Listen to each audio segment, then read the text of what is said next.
Right, so here we are in the Midnight Walk and Talk. We've got all of them this time. Yeah. Well, I figured I might as well have Amber because I would have taken them out earlier, but it has been raining quite a lot. So I figured, right, okay, this is their first time out today. They've been playing indoors for the rest of the day, so that's cool. That's cool. Don't mind at all. Hi. So, yes, okay. Well, what topic for tonight? Well, one topic for tonight has to be COVID and the consequences of that, really, because, well, even it's a case where, look at the idea of the Super League with the football teams, there's 12.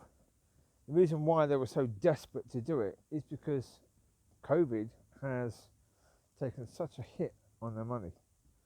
It's done that to all the teams. It's just that those top 6 could do something like a Super League. The rest couldn't.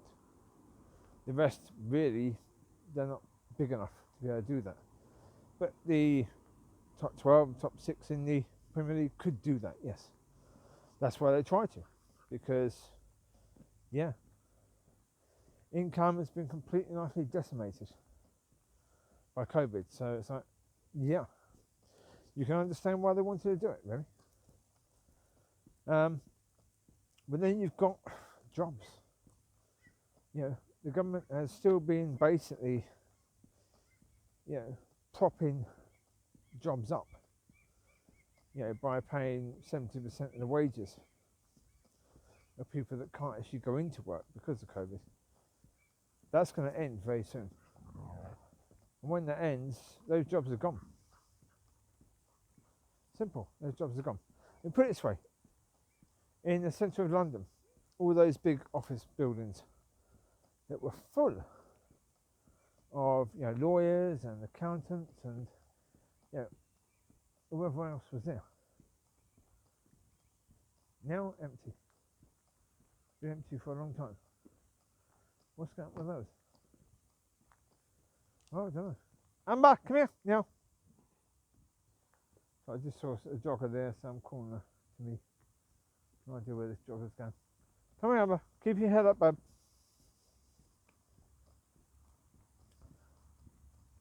Amber, Bamba, come here, babes. You're a good girl. As I say, all those offices are shut, and they won't reopen. And most of them won't reopen. Well, because if you were someone in charge of those offices, what would you do?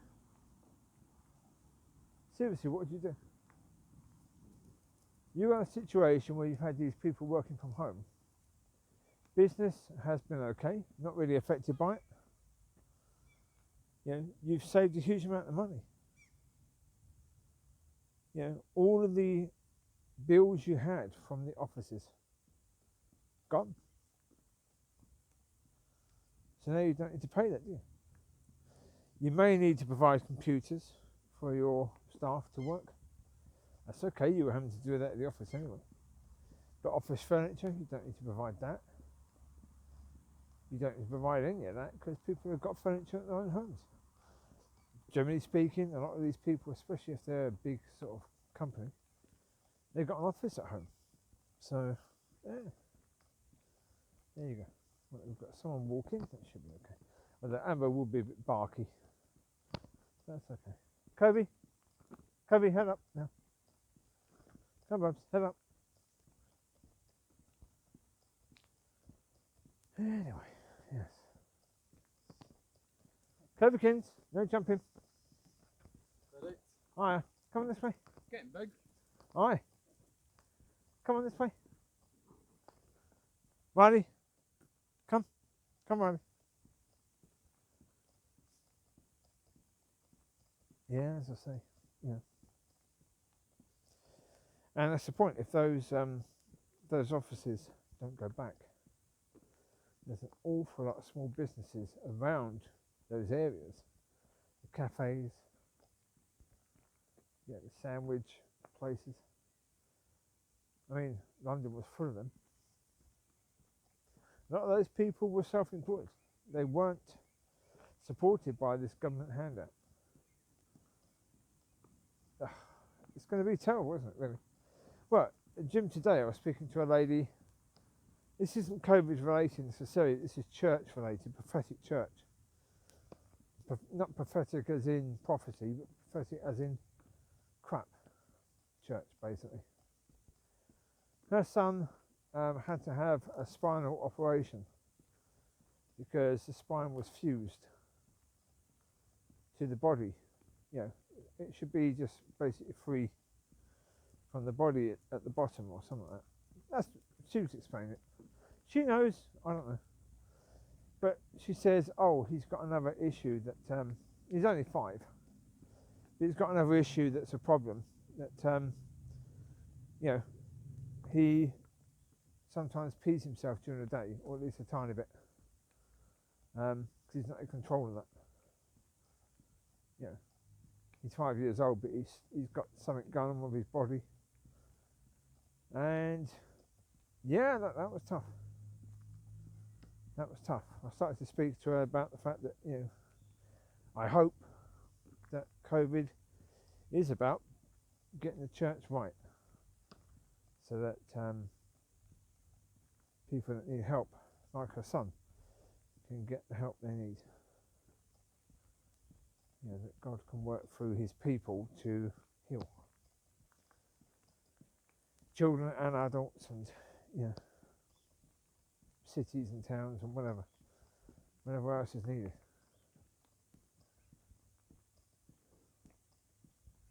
Covie, hang up. Mollie, leave it alone. Come on this way, Mollie. Covie, come. Aye.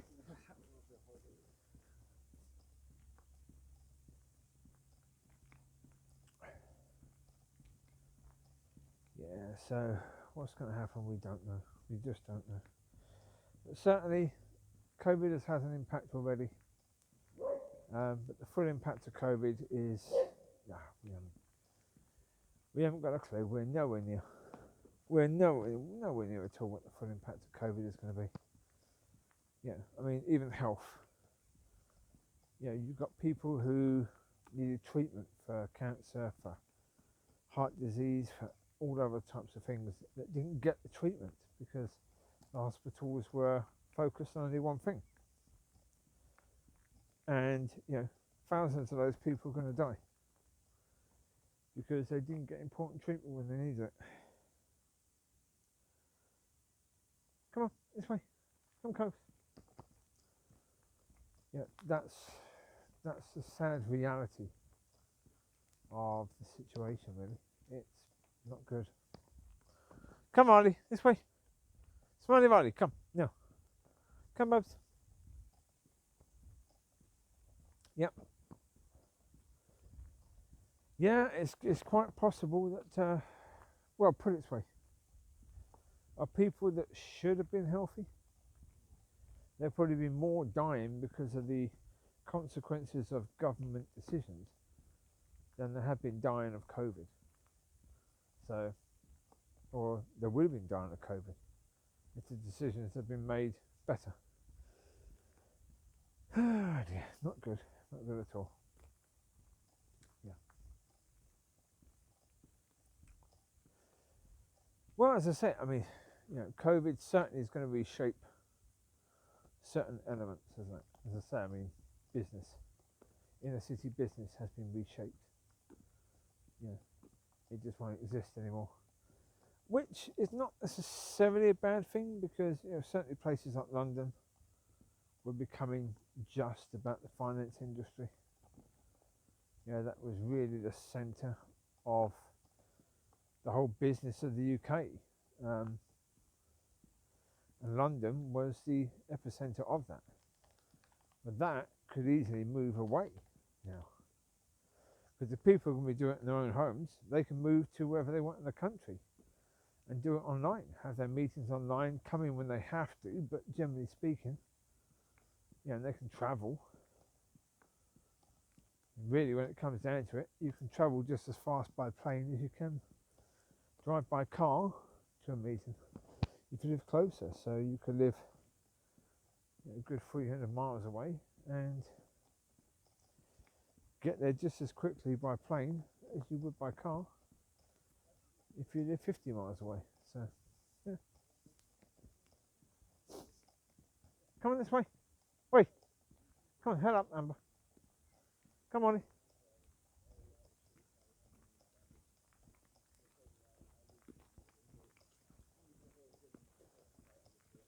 No jumping. No jumping. Coviekins. Covie, no jumping. How you doing? Come on this way. Wait. Come on, this way. Busy tonight. They're all around about the same sort of age group as well, so I don't know what's going on. Something's clearly going on. They've been somewhere, haven't they? Had a meeting or something. Wait! Stop fighting, you two. Pick it up. Yeah, so what's going to happen? Don't know. Time will tell. It's going to be interesting, though. That's a certainty. It is going to be interesting. Yeah, unemployment could rise magnificently. Yeah.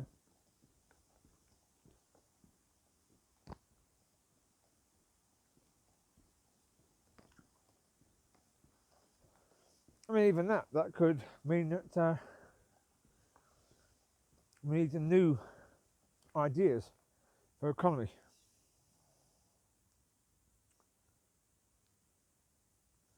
Come on, Amber, this way. Where you going, Bubs? Amber, here, now. Come on. She's heading over there by the skate area. Because obviously that's always bad. It's scattered around of rubbish and bits of food and whatever. So she's heading over there to get some food. Yeah. But she's not, because we're going to turn around in a second. And go back. Like we did last night, actually. Well, because that area is quite bad. You have to get glass around there as well, so not keen on it. Wait, come this way. Come on. This way. Good go, Coves. Covie, stop having the gate, your dad. Hey? Amber, where you going? This way. Covie. Mickey. Come on, Mix, we're not going that way. Covie. Coves. There you go, Babs.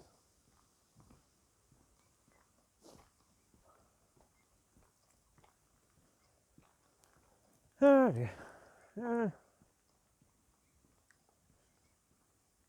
Not that I can add to the issue I talked about earlier. Really, because I think that went quite well, that one. And I think basically it was quite a simple subject, and you know, but again a subject that really isn't spoken about in church, but very important to speak about. And so yeah, but as I say, it wasn't that complicated. So, and I felt that God was guiding me as to that's what He wanted me to speak about. So that was good, really good. Head up, Amber, come on.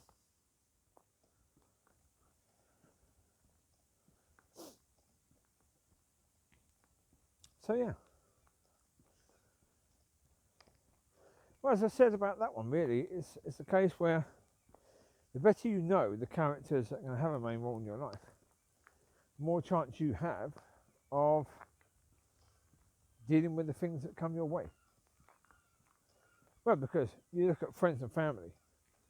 If you know which people are going to help you in certain circumstances, you'll know which ones to pick. But as I said earlier, you'll also know when someone reacts badly, if that person is usually reacting badly to that sort of situation, but that's not one of their strengths, well then you don't take notice of that, yeah. You don't react to that situation. Just because they're panicking, it doesn't mean you have to panic. You know, whereas if you know that someone is really good in this area, really knowledgeable, usually quite strong, and yet they're panicking a bit, well then you need to say, okay, I need to take a little step back here and look at this a bit closer. We need to spend a bit more time with God on this situation, I think. Because if this person's panicking, yeah, this could be serious. This could be an issue. Well, generally speaking, you know, people that are close to you do have strengths and weaknesses, and it's very much the case that people that are close to you are close to you for a reason. Anyway, there you go. You take care, God bless. I will speak to you soon. Bye bye. There she is, little lady.